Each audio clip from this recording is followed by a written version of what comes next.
Olá, meus caras e minhas caras vikings! Hoje a gente vai fazer uma viagem no tempo aqui e desvendar a história por trás do famoso hidromel viking. E a gente vai ver que inclusive os vikings nem foram os primeiros a produzir essa bebida. Uma das coisas que eu mais ouvi falar quando eu primeiro me interessei sobre o hidromel e comecei a pesquisar sobre o assunto é que o hidromel era a bebida mais antiga do mundo, o néctar dos deuses, a bebida sagrada dos vikings.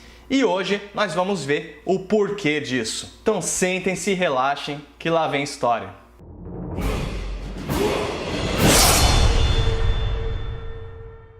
De fato, é opinião popular que o hidromel deve ser a bebida fermentada mais antiga do mundo.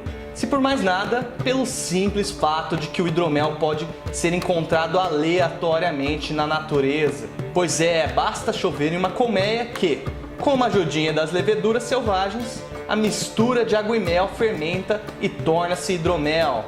Assim, o primeiro contato humano com o hidromel deve ter acontecido puramente ao acaso. Algum caçador ou coletor encontrou uma colmeia com o que ele pensava ser mel e depois de consumir o que estava ali, sentiu aquelas good vibes de estar intoxicado pelo álcool. Obviamente, o nosso ancestral pré-histórico faria de tudo para replicar aquela experiência de estar doidão.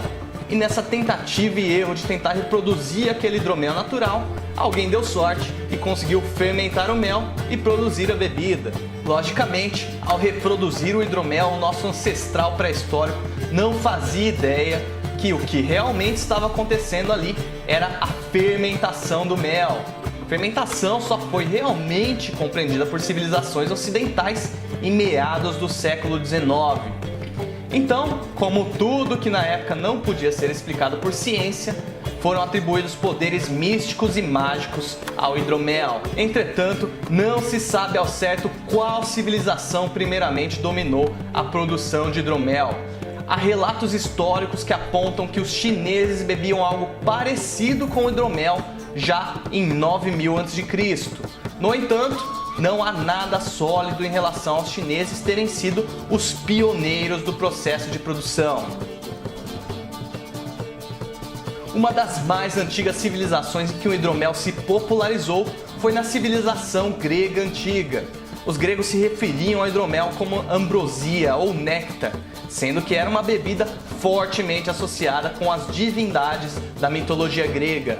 Acreditava-se que as abelhas iam para o céu coletar o orvalho com o qual elas produziam o mel. Inclusive, o deus Dionísio ou Baco, antes de ser conhecido como deus do vinho, era conhecido como o deus do hidromel. E é claro, junto com todo esse misticismo por trás do hidromel, também se acreditava que a bebida fornecia propriedades mágicas e divinas, como vitalidade, saúde, força e virilidade. Pois era a crença popular de que o hidromel era um excelente de um afrodisíaco. Isso me dá algumas ideias. Mas não é nos gregos que nós pensamos quando se fala de hidromel, e sim nos vikings, ou seja, nos povos nórdicos europeus em geral. Mas por que será?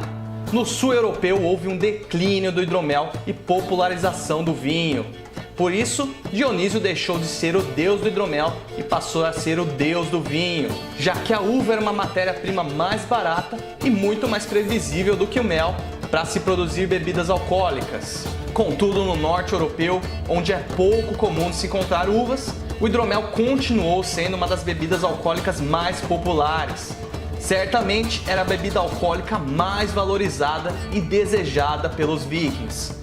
É evidente o valor que o hidromel recebia pelos povos nórdicos, quando se observa o papel do hidromel na mitologia nórdica. Assim como os gregos, os vikings também associavam o hidromel ao divino e acreditavam que a bebida possuía propriedades místicas e sagradas. Era a crença comum de que os guerreiros vikings de valor que iam para Valhalla, após a morte, eram recebidos por donzelas portando chifres de hidromel nos portões do paraíso. Também se acreditava que Odin ganhou sua força bebendo hidromel diretamente das tetas de uma cabra. Até mesmo o termo lua de mel vem da importância do hidromel para esses povos, já que a bebida era brindada por casais recém-casados na lua de sua noite de núpcias. Pois essa me surpreendeu também.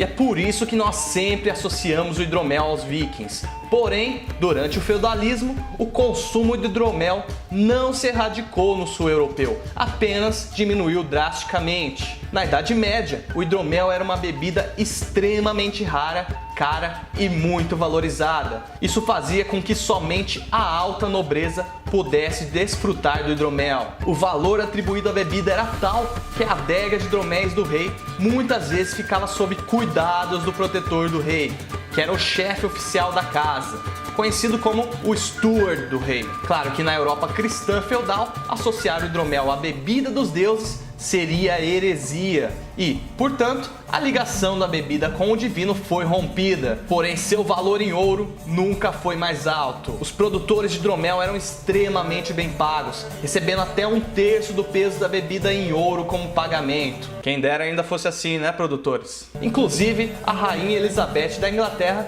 tinha sua própria receita favorita de hidromel, com alecrim, folhas de louro, tomilho e roseira brava. Se era tão valorizado e teve tanta importância na história dos nossos antepassados, por que o hidromel se perdeu no tempo? Custo, é claro. Nós sabemos que mel não é fácil de produzir e, por isso, não é nada barato. Além disso, o mel não é algo que encontramos comumente no quintal de casa. Então, ao longo do tempo, foi se substituindo o mel por matérias-primas mais baratas e facilmente encontradas. Coisas que podem ser plantadas e colhidas no geral. Cevada, trigo, uvas, maçãs, batata, entre outros. Fora que, pelo fato de o mel ser quase puro açúcar, somente uma pequenina parcela de leveduras mais resistentes conseguem realizar a fermentação do mel. Não é fácil um micro-organismo sobreviver em altas concentrações de açúcar. Quem lembra de osmose lá do ensino médio? Isso tudo contribuiu para o declínio da produção e consumo de hidromel, apesar de todo o valor que era atribuído à bebida. Bom, pessoal, com isso nós encerramos aqui a nossa breve história do hidromel. Espero muito que vocês tenham gostado de aprender sobre a história por trás dessa bebida deliciosa que é o hidromel. Se você gostou desse vídeo, um curtir é sempre muito bem apreciado e também se inscreve aqui no canal para não perder mais nada que acontece por aqui. Também não deixa de baixar o meu e-book gratuito, o grande livro de receitas do hidromel. Lá você vai aprender a fazer hidromel, vai aprender sobre mais de 50 receitas de hidromel, vai aprender muito mais sobre essa bebida. Então faz o download, o link está aqui logo na descrição. A gente se vê em breve, um forte abraço e até mais!